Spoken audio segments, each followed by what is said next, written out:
আর একটা সবচেয়ে বড় অস্ত্র শিখিয়ে দিচ্ছি, এটা আমি কাউকে শিখাইনি আজ পর্যন্ত, আজকেই প্রথম। এবং আমি আমার জীবনে দেখেছি এই ওসিলা করে যা চেয়েছি পাইনি এমন কোনোদিনও যায় নাই। আলহামদুলিল্লাহ, আমি সম্পূর্ণ আল্লাহ পাকের কৃতজ্ঞতা এবং শুকরিয়া আদায় করছি। এইটা ওসিলা করে আমি যা চেয়েছি আমি সারা জীবনে তাই পেয়েছি। এবং আমি বিশ্বাস করি আমি যা পেয়েছি, এই বয়সে আমি যা পেয়েছি, আল্লাহ পাক কোটি কোটি মানুষকে তা দেন নাই। এটা আমি বিশ্বাস করি। এই বয়সে আমি যা পেয়েছি, আল্লাহ পাক আমাকে যা দিয়েছেন, যত দিয়েছেন, কোটি কোটি মানুষকে আল্লাহ পাক তা দেন নাই। আমি এমনটাই মনে করি। আমি কি শিখাই দেবো সেটা? আপনি আল্লাহ পাকের তাওহীদের ওসিলা দিয়ে দোয়া করেন। দোয়া করতে করতে আল্লাহকে বলেন, আল্লাহ তোমার তাওহীদের কালিমা লা ইলাহা ইল্লাল্লাহ এর ওসিলা করে তোমার কাছে আমি চাচ্ছি, আপনি পাবেন ইনশাআল্লাহ। যদি আপনার রিজিক হালাল হয়, যদি আপনার আকীদায় শিরক না থাকে, যদি আপনার আমলে বেদাত না থাকে, ইনশাআল্লাহ পাবেন। এরপরেও দুটো কথা আছে, সেটা হলো যদি দেখেন পান নাই, ইনস্ট্যান্ট পান নাই, মনে করবেন না দোয়া কবুল হয় নাই। এমনও দোয়া আছে যে আমি 10 বছর থেকে করছি এখনো পাইনি। এমন দোয়া আছে আমি নিজেই 10 বছর থেকে করছি, আমার কাছে মনে হয় 2009-10 সাল থেকে আমি করছি, এখন পর্যন্ত পাইনি, ইনশাল্লাহ পাবো। তো ইনস্ট্যান্ট সব পেতে হবে এমন নয়। যদি দেখেন পান নাই, তার মানে 3টা বিষয় ঘটেছে। একটা, বান্দা দোয়া করেছে, সাথে সাথে কবুল করা হয়নি, আপনাকে এটা উপযুক্ত সময় দেয়া হবে ইনশাআল্লাহ। 2 নাম্বার, এই যে আপনি আল্লাহর কাছে চেয়েছেন, এর ওসিলা আল্লাহ পাক আপনার আমল, আপনার তাকদীর থেকে কোনো বিপদ আপদ সরিয়ে দিয়েছে, আপনি বুঝতে পারেননি। আপনি দোয়া করেছেন, হয়তো মনে হচ্ছে আপনি পান নাই, কিন্তু এর ওসিলায় আল্লাহ পাক আপনার তাকদীর থেকে কোনো বিপদকে মিটিয়ে দিয়েছেন, আপনি বুঝতে পারেননি। আরেকটা হচ্ছে, দুটার কোনোটাই হয়নি, পরকালে কিয়ামতের মাঠে আল্লাহ আপনাকে দিবেন জন্য জমা রেখেছেন। অতএব দোয়া করলে কোনো লস নাই। বেশি বেশি দোয়া করবেন, সেজদায় বেশি বেশি দোয়া করবেন, ফরজ সালাতের আগে পরে করবেন, নরমালি হাত তুলে দোয়া করবেন, নফল নামাজ পড়ে করবেন, দান সাদাকা করে করবেন, কোরআন তেলাওয়াত করে করবেন, দোয়া বাড়িয়ে দেন। আত্মশুদ্ধির কথা আমরা যে বলি না, কয়েকটা বিষয় জড়িত। বেশি বেশি কোরআন তেলাওয়াত করলে আত্মশুদ্ধি হয়, বেশি বেশি জিকির করলে আত্মশুদ্ধি হয়, আল্লাহওয়ালা মানুষের সহবতে গিয়ে পড়ে থাকলে আত্মশুদ্ধি হয়, বেশি বেশি দোয়া করলে আত্মশুদ্ধি হয়, বেশি বেশি পরকালের কথা ফিকির করলে আত্মশুদ্ধি হয়। এগুলোর খুব বেশি প্রয়োজন। আত্মশুদ্ধি না থাকলে আমরা আগামীতে পথ চলতে পারবো না। একটা বাতি থেকেই বাতি জ্বলবে, বাতি থেকেই বাতি জ্বলবে ইনশাআল্লাহ। আপনি নিজেকে ছোট মনে করেন না, তুচ্ছ মনে করেন না। একটা বাতি থেকেই 1000টা বাতি জ্বলবে ইনশাআল্লাহ। আগে নিজে ঠিক হন, তারপরে কু আনফুসাকুম ওয়া আহলিকুম নার, নিজে জাহান্নামের আগুন থেকে বাঁচো, পরিবারবর্গকে বাঁচাও। পরিবারকে বাঁচান ভাই। পরিবার খুব কঠিন জিনিস, কারণ পরিবার কথা শুনতে চায় না। হ্যাঁ, দেখবেন মানুষ কথা শুনবে, পরিবারের লোক কথা শোনে না, এমন হবে। ওইখানে আপনাকে সবর করতে হবে। যদি দেখেন যে শেষমেশ দাওয়াত দিতে দিতে বুঝাতে বুঝাতে আর কথা শোনেই না, আপনি আলাদা হয়ে যান, তাও ভালো। কথা বুঝতে পারেন নাই? আসহাবুল কাহফের মতো হয়ে যান, তারপরে আপোষ করেন না অন্যায়ের সাথে। কারণ এই ফিতনাগুলো আপনাকে আল্লাহর পথে চলতে দিবে না, বাধা দিবে, সারাদিন দুনিয়ার ফিতনায় ব্যস্ত রাখবে আপনাকে। এর আগে সূরা আল ইমরানের 102 নম্বর আয়াত আছে, ইয়া আইয়ুহাল্লাযীনা আমানু ইত্তাকুল্লাহ, আল্লাহকে ভয় করো, হাক্কা তুকাতিহ, ভয় করার মতো ভয় করো, ওয়ালা তামুতুন্না ইল্লা ওয়া আনতুম মুসলিমুন, পরিপূর্ণ মুসলিম না হয়ে মৃত্যুবরণ করো না। কিভাবে পরিপূর্ণ মুসলিম হবে? ইয ক্বালা লাহু রাব্বুহু আসলিম ক্বালা আসলামতু লিরাব্বিল আলামিন, ইব্রাহিম আলাইহিস সালাম। যখনই আল্লাহর কোনো বিধান চলে আসবে, হুকুম চলে আসবে, সাথে সাথে আত্মসমর্পণ, এর নাম মুসলিম। বলবে না যুক্তি কি দর্শন, কেউ কিছু চাইলে তাকে দিতে হয়। তো আল্লাহর রাস্তায় আবার হারাম কিছু চায় না। কথা বুঝতে পারেন নাই? আল্লাহর রাস্তায় আবার হারাম কিছু চায় না। তো এরকম কেউ ধরেন আপনার সামনে চলে আসছে, আপনি আপনার সামর্থ্য অনুযায়ী তাকে দিলেন, যে আমলটা আপনি গোপনে করলেন, কেউ দেখেনি, আল্লাহ দেখেছে। এবার আপনি এই আমলটাকে ওসিলা করে আল্লাহর কাছে দোয়া করছেন, আল্লাহ এই কাজটা যদি তোমার কাছে ভালো লেগে থাকে, আল্লাহ তুমি আমার এই বিপদটা দূর করে দাও, বা আল্লাহ আমাকে এটা পাইয়ে দাও। ইনশাআল্লাহ দেখবেন দোয়া কবুল হয়ে যাবে। আমি দলিল দিচ্ছি, আমি সময় সংক্ষিপ্ততার কারণে সবগুলোর এবারত বলছি না, কিন্তু আমি দলিল দিচ্ছি। 3 জন ব্যক্তি গুহায় আটকে গেছে, গুহার মুখ পাথর দিয়ে বন্ধ হয়ে গেছে, এখন কোনো অবস্থাতেই বের হওয়ার কোনো সুযোগ নাই, নিশ্চিত মৃত্যু, নিশ্চিত। এই সময় 3 জন বলছে যে এখন কোনো অপশন নাই, আমাদের যদি কোনো ভালো কাজ থেকে থাকে ওর ওসিলা দিয়ে দোয়া করলে আশা করা যায় আল্লাহ পাক বিপদ থেকে আমাদের উদ্ধার করতে পারে। একজন দোয়া করছে, আল্লাহ আমার বৃদ্ধ পিতামাতা ছিল, ওই যে বললাম শুরুতে আমার বৃদ্ধ পিতামাতা ছিল, আমি সারাদিন কৃষিকাজ করতাম, রাখাল ছিলাম, ছাগল প্রতিপালন করতাম, দুধ ধোয়ায় না, দুধ ধোয়াতাম, যতক্ষণ আমার মাকে না পান করিয়েছি আমি কখনো দুধ পান করি না। বাসায় ফিরে গেছি, মাকে দুধ পান না করানো পর্যন্ত আমি পান করি নাই, বাবাকে না পান করানো পর্যন্ত আমি করি নাই। একদিন আমি বাসায় গিয়েছি, আমার সন্তানরা কান্নাকাটি করছে খাবারের জন্য, কিন্তু আমার মা ঘুমিয়ে গেছে। আমি মাকে দুধ পান না করিয়ে বাচ্চাদেরকেও দুধ পান করাই নাই, তারা কাঁদতে কাঁদতে ঘুমিয়ে গেছে। আল্লাহ, এই কাজটা যদি তোমার কাছে ভালো লেগে থাকে এই গুহার মুখ থেকে আমাদেরকে আজকে উদ্ধার করো। পাথরটা একটু সরে গেল, পাথর আল্লাহর হুকুম শোনে না। পাহাড় দেখেছেন? পাহাড়ের ভিতর থেকে যে পানিগুলো বের হয়, বৃষ্টি পানি, এর কোনো উৎস আছে? কোনো উৎস নাই। গিয়ে দেখবেন উপরে কোনো উৎসই নাই। এমন না যে উপর থেকে পানি পড়ছে, এই পানিটা এসে সেখানে পড়ছে, পাহাড়ের ভিতর থেকে পানি বের হচ্ছে। এগুলো কিভাবে সম্ভব? আল্লাহ পাকের কুদরত। তো পাথরের মুখটা সরে গেল, পাহাড়ের ওখান থেকে গুহার মুখ থেকে পাথরটা একটু সরে গেল, কিন্তু বের হওয়ার জন্য এনাফ না। আরেকজন বলছেন, আল্লাহ আমার একজন চাচাতো বোন ছিল, কাজিন। যুবকরা ভালো করে শোনেন, যদি জিনা ছাড়তে পারেন এবং হারাম সম্পর্ক থেকে বের হয়ে আসতে পারেন, আল্লাহ পাক আপনাকে সাক্ষাৎ মৌতের হাত থেকে বের করতে পারেন। ওই যুবক বলছে, আমার একজন চাচাতো বোন ছিল, অত্যন্ত সুন্দরী, আমি খুব করে তাকে চাইতাম যে আমি যেন তাকে পাই। আমি তাকে প্রপোজ করলাম, খারাপ প্রপোজ, বিয়ে প্রপোজ নয়, হারাম প্রপোজাল। সে বলল যে আমাকে যদি 100 স্বর্ণ মুদ্রা দিতে পারো তাহলে আমি রাজি। সে 100 স্বর্ণ মুদ্রা অনেক কষ্ট করে কামাই করে সে ওই মেয়েকে দিল। একা পেয়েছে মেয়েকে, তার চাচাতো বোনকে সেই স্বর্ণ মুদ্রা দিল। দেওয়ার পরে সে অবৈধ কাজ করার জন্যে প্রস্তুতি নিয়েছে।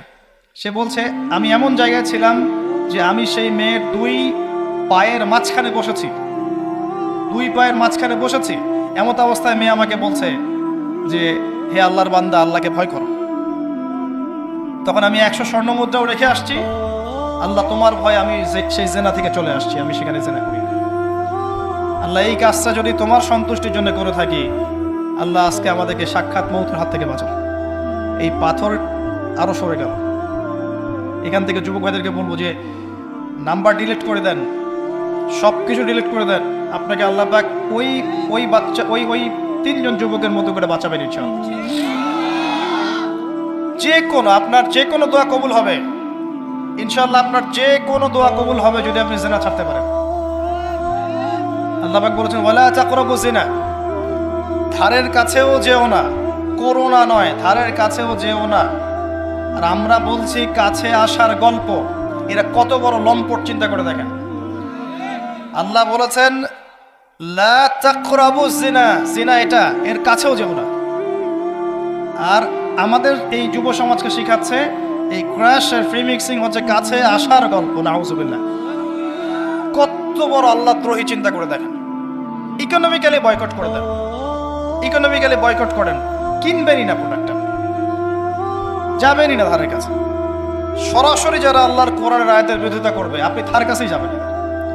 এদেরকে বয়কট করে চলবেন, একা চলবেন, কোনো সমস্যা নেই। কি সমস্যা? নিমের ডাল দিয়ে দাঁত মাজবো, কি সমস্যা? নিমের দাঁত আছে না, এর দাঁত মাজবে, কি সমস্যা? যাবেন না, সব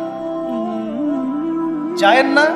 লাখ লাখ কোটি কোটি মানুষ যায়েন না, দেখবেন কয়দিন পর ভুল স্বীকার করে বলবে ঠিক আছে, ভুল হয়ে গেছে। প্রতিবাদ করতে পারি না। ওই যে মুসলিমরা যদি তেলটা বন্ধ করে ফেলতো, যে তেল দিব না, সুয়েজ খাল দিয়ে কাউকে যাইতে দিব না, অমুক দিক দিয়ে রোড বন্ধ করে দিব, দেখতেন সব সিধা হয়ে গেছে। হ্যাঁ, আমরা পারি নাই, যে আমরা ওই জায়গাগুলো তো পারিনি, আমরা আপোষ করে ফেলছি, এই কারণে আমাদের এই অবস্থা হয়েছে। যাই হোক, আল্লাহ পাক আমাদের ইমানি জজবা দান করুন। আরেকজন ছিল, সে বলছে যে তার একজন কর্মচারী ছিল, কর্মচারী কিছু বেতন পেত, ধরেন মাসিক বেতন ধরেন 5,000 টাকা 10,000 টাকা এরকম পেত। সে ওই বেতনটা না নিয়ে চলে যায়, তখন মালিক এই বেতনটার টাকা দিয়ে কিছু পশু কিনেছে, গবাদি পশু। পরে আস্তে আস্তে আস্তে আস্তে এগুলো বৃদ্ধি পেয়েছে। কথা বুঝতে পারছেন? অনেক দিন পর সেই শ্রমিক এসেছে, এসে বলেছে আমার সেই পারিশ্রমিক আমাকে দেন। তখন এই মালিক বলছে সমস্ত গবাদি পশুই তোমার। তো এই শ্রমিক বলছে যে আমার সাথে কি মশকরা করছেন, আমি তো 1 মাসের মজুরি পাই। তখন সে বলছে না, মশকরা করছি না, বরং ওই মজুরি দিয়ে আমি 2টা পশু কিনেছিলাম, এখান থেকে এতগুলো পশু আছে, সবগুলোই তোমার। সে সবগুলো দিয়ে দিয়েছে। তো সে বলছে আল্লাহ, এই কাজটা যদি আমি তোমার সন্তুষ্টির জন্য করে থাকি, এই পাথরটা সরিয়ে দাও। গুহার মুখ থেকে পাথর সরে গেল, আলহামদুলিল্লাহ।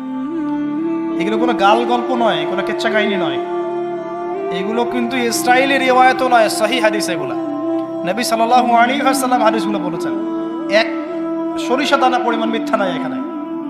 এখান থেকে বলতে যাচ্ছিলাম, দোয়া কবুলের অন্যতম একটা উপায় হচ্ছে আপনি কোনো ভালো কাজ করেন গোপনে, যেটা আল্লাহ ছাড়া কেউ জানে না, ওর ওসিলা করে আপনি আল্লাহর কাছে যান, দোয়া কবুল হবে ইনশাআল্লাহ। আরেকটা অপশন হচ্ছে আল্লাহ পাকের যে নাম এবং সিফতগুলো আছে এগুলোকে ওসিলা করে দোয়া করা। যেমন আল্লাহ, তোমার রহমান নামের ওসিলায় আমি তোমার কাছে দয়া চাচ্ছি, তোমার আল গফুর নামের ওসিলায় আমি ক্ষমা চাচ্ছি, তোমার আর রাজ্জাক নামের ওসিলায় আমি রিজিক চাচ্ছি, ওয়াহাব নামের ওসিলায় আমি সন্তান চাচ্ছি, ইত্যাদি। কথা কি বুঝতে পারছেন? যে নামের সাথে যে বিষয়টা যায়, এটা ওসিলা করে আপনি দোয়া করলে ইনশাআল্লাহ তাআলা আপনি আপনার ফলাফল পাবেন। আমরা অনেক ক্ষেত্রে উপরের দিকে আঙ্গুল তুলে বসে থাকি, অনেক কাজ আমাদের করার আছে নিজের ভিতরে, যেগুলো করলে আমাদের কোনো সমস্যা নেই, আমরা সেগুলোই করি না। 5 ওয়াক্ত নামাজ পড়তে কে বাধা দিবে আপনাকে? আপনি আপনার পরিবারে বোরখা পর্দা রাখবেন, কেউ বাধা দিবে আপনাকে? আপনি বলছেন আমি সুদ খাবোই না, আমি সুদের চাকরি করব না, শশা বিক্রি করে খাবো, তাও ভালো, কে বাধা দিবে আপনাকে? কে ফোর্স করবে সুদ খাইতে আপনাকে? আপনি বলছেন যে আমি ঘুষ দিয়ে চাকরি নিব না, চাকরি করবো না, প্রয়োজনে ব্যবসা করে খাবো, কেউ বাধা দেবে আপনাকে?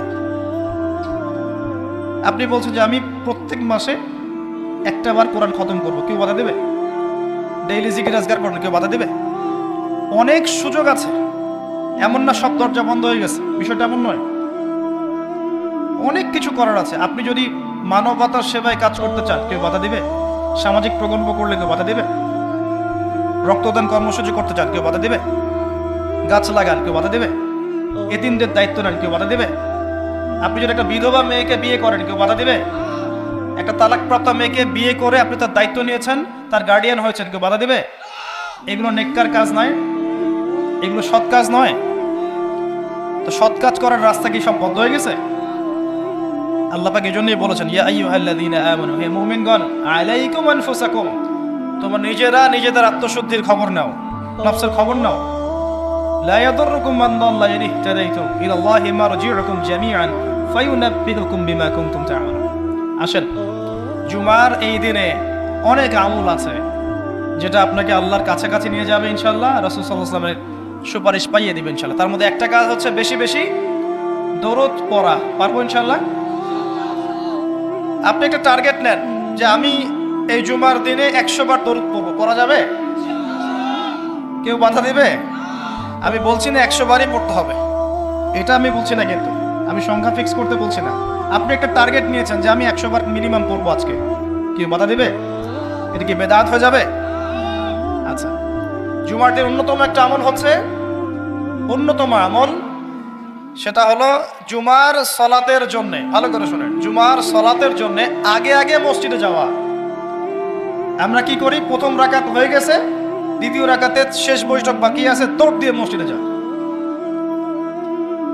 অনেক মুসল্লি দেখবেন জাস্ট নামাজটা শুরু হওয়ার আগে আগে মসজিদে ঢুকবে, অথচ নবী সাল্লাল্লাহু আলাইহি ওয়াসাল্লাম বলেছেন, জুমার দিনে কেউ যদি সকাল সকাল উত্তম রূপে গোসল করে, উত্তম রূপে গোসল কোনটা এটা জানেন তো?